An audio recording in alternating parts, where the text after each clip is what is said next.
star. Any weather, you shine where you are. Little star, little star.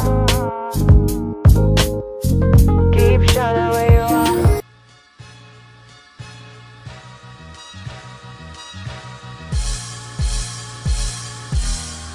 For the lost souls. Hello everyone, this is Mercedes with Upfront TV, and I have the amazing Amina here with me today. Hello Amina, how are you? Hi, I'm great. How are you? I am great, thank you for asking. First I want to say thank you so much for talking with me, taking the time to educate some of your fans, or a lot of your fans. And so I want to start out by asking you a little bit about yourself. Can you give us a little bit of history? Tell us about you. So I'm an artist by trade, I would say. Kind of always been in that, I don't know, that's always been my interest, should I say. Visual art, music, anything that really expresses your creativity. So that's been me. I am an educator by heart. I love teaching. I love inspiring people. Amina likes to express her creativity any way that I can. Visual art, I like to paint, I like to take photos, I love singing, obviously. I played piano for forever. So anything that I felt that was kind of, you know, expressing the soul in me has been what I've kind of guided myself towards, so. And you are really good at painting, by the way. You're very good at it. Yeah. So can you tell us, when was the first time you ever sang? How old were you when you started singing? Well, the first time I sang like publicly, I was probably 6 years old. It was in church, and I was doing a solo with the children's choir. And I just remember the pianist asked my mom for permission to allow me to sing. My mom was like, "Yeah, if she wants to do it, sure." And I was so nervous. I was on pins and needles, but it's something I will never forget. I can still remember the song. I remember the feeling. I remember everything. That first moment I got stepped out there. So give us a little bit of background when it comes to your new CD that came out in July 2016, correct? Yes.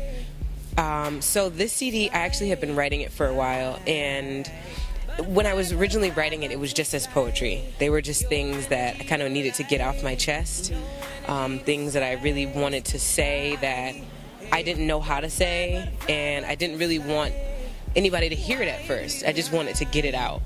And then as I kept writing and kept, you know, playing with the words and all that, then I started hearing sounds to them. And slowly but surely, you know, more songs developed, more sounds developed, and I found the perfect instrumentals that fit them. So I was like, well, maybe this is the time. Maybe I should take that leap, you know? Well, I have to say, I love your CD. And what I loved about your CD the most is it relates to everyone. Like Transitions, it is true to its title. So I would love to kind of pick your brain about a couple of the songs and see some of the thoughts you had. What about song number 3, Forget You? Ooh, Forget You. Man, oh man. So Forget You was a big one for me because, like you said, transitions affects everyone. Everyone every day is in a transitional period. And for a long time, I was stuck in a rut from a relationship that I wanted to work that didn't work. I was stuck, and it was like, I knew that it wasn't good for me at that point in time, but it doesn't change how you love someone. It doesn't change how you care about someone. So it was like, I had to make the decision to do what was best for me ultimately, regardless of how I felt about it. So it's like, and you know, when you really love and care for someone, you can't forget them, you know? But everything I wanted to do in my body and my soul was erase that memory of them, erase like as if it never happened, you know? So that was a big thing for me because as I wrote it, I was actually releasing that, you know? I was releasing that hold from that relationship that I was like, you know, this doesn't work. I gotta forget you. And I still haven't forgotten him, but, you know. Well, I do love in your CD how, number one, we can feel what you're saying. So we know it's real. But number two, you're not ashamed to talk about some things that maybe we don't talk about as women, or just relationships, period. So what about number 6, frequency? Frequency. So I was always told as a young person, my parents, are big on euphemisms. So birds of a feather flock together, Yeah. And that's always been something I've lived by. Birds of a feather flock together, So I realized that the people that are the most powerful, the most positive to me are the people who vibrate on the same frequency as me, the people who kind of resonate with where my thoughts and my energy is. So when I was thinking about the song, I heard the beat, and I'm like, and it's an old Jay Dilla song, so I'm like, ooh, this, it automatically made me think of how I feel when, I'm connected with somebody else who thinks like me, it's almost like giddy, like, yes, you get me, you feel me, so it's like being on that same wave, that same vibration with somebody is just an overwhelming feeling. That's good stuff. Now, this last one I have to ask you about, I have to tell you, I pulled out my phone and went to Google, and I looked up some definitions on this because I'm like, wait a minute, what is this talking about? But once I looked it up, it became one of my favorites. So let's talk about number 10, sapiosex. Yes. So sapiosex, that really that speaks to me as a person, because I've never been one who was interested in somebody based on what they've had, fashion, clothing, style. I've never been interested in someone based on what they can offer as physical items. It's been more so the conversational element, how we can build, where their mind is, how they think, that is really appealing to me. And as I've transitioned, sapiosexual crossed my path, and I'm like, sapiosexual, what's that? And that's someone who's attracted to the mind, someone who literally is stimulated by someone else's mental capacity. So I was like, I don't even think they think on that wavelength, and all the music now is just about very vulgar, open sex. Like, it's not really anything else. It's like, this is what I want to do, and this is what I want to do to you. And it's like, there's more to life than that, and there's more to attractions than that. You can be attracted to somebody by having a conversation with them. You can be drawn to someone by having, that one-on-one time with them to be able to build and see where they're at. So I really wanted people to kind of be stumped on that too. So I'm glad you Googled that, because it caught a lot of people off guard. And the title of it, sapiosex, they think of sex automatically. But then when you hear the words and you hear what I'm saying, then it's like, okay, that's what you meant. I love it. I love it. I love it. It's now my favorite. So let's talk a little bit about the success of your album. So it's been unreal, let me say that. When I had the album release, that really is kind of what just made everything concrete, because it was a small place, but the venue was sold out, and all of the people in the audience were singing the words to the songs. And it was just like, for that, I know how I am with music. So when I like something, I listen to it, and I listen to it, and I listen to it, and I learn every little sound and every little, and people were hitting all the notes and all the little sounds. So to me, it's like, that must have really touched people. And also the difference in the amount of people and who they were that touched them. Older people, younger people, any race, any sexual orientation. It didn't matter who it was, that it touched everyone, I have friends who were telling me they're 2- and 3-year-olds. Mom, can you play Frequency? Kids, even the babies loved it. And then, my dad's friends who are in their 60s were at the show, and they have the album, and they love it, And my neighbor who's in her 70s has the album and loves it. It's like, church people who, they only listen to gospel. They made that clear.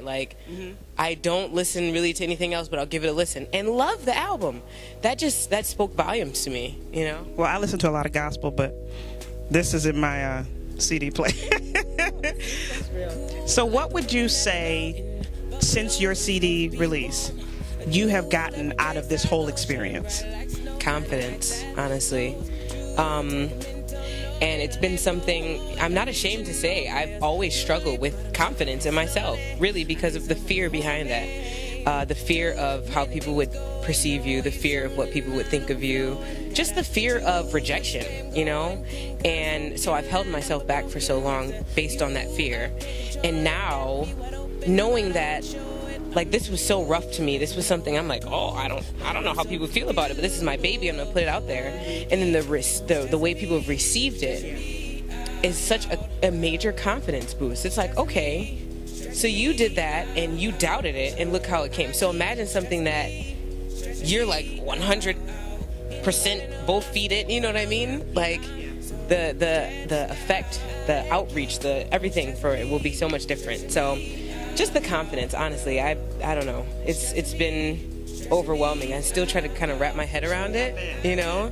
But it just makes me secure in what I do. It makes me secure that God really has me covered, that as long as I trust and truly trust and walk in that trust every day and that faith every day, that, you know, I'll be good. And I have to say that when I listen to it, I can see what you're saying, because you poured your soul out in this. But being the listener, what it did for me as a woman that is going through transitions, which we all are, it does something for you, but it does something for the listener as well. So the fact that you got the love that you got is because we're all going through it, but you were brave enough to talk about it or sing about it. Right. So thank you for doing what you do. Thank you, really. That means everything, seriously. And that's really what I wanted out of it, was for people to be able to relate, you know, for people to say, I know how that feels. I know what she means when she says that. I know I can resonate with that, you know? That's the biggest thing. Because if people don't have a relation to it, then how do you vibe with it, you know? So it means everything to know that I can express myself and people attach to it. People understand where I'm coming from. That's good stuff. Is there anything you want to say to your fans? Don't ever let anything, especially fear, hold you back. You know, every moment, every day, everything that you go through, every transition is meant. You know, nothing happens by chance. You know, it's all by design. And when you truly tap into who you are, your true self, let go of that ego stuff. You tap into who you really are, your true self, you never go wrong. You'll never go wrong. And the doors that it's opened already, I couldn't fathom. I couldn't have opened them myself, you know? So it's really just trust. Be confident in who you are. And be confident in your walk and in your journey, because it's yours. Nobody else can tell you about it. Nobody else can dictate what you do or what you should do, because it's you. You are the one who's in control, you know? Awesome. Now, to everyone that doesn't have her CD, you need to get it. And let everyone know how they can get it. So you can visit my website. It's www.empresslah.com. All of our shows are on there. Got a bunch of photos on there. You can get the album. We'll have some apparel coming, so it'll be on there. Social networks, everything is linked. So empresslahbee.com. Yes. I love it. Thank you so much for spending time.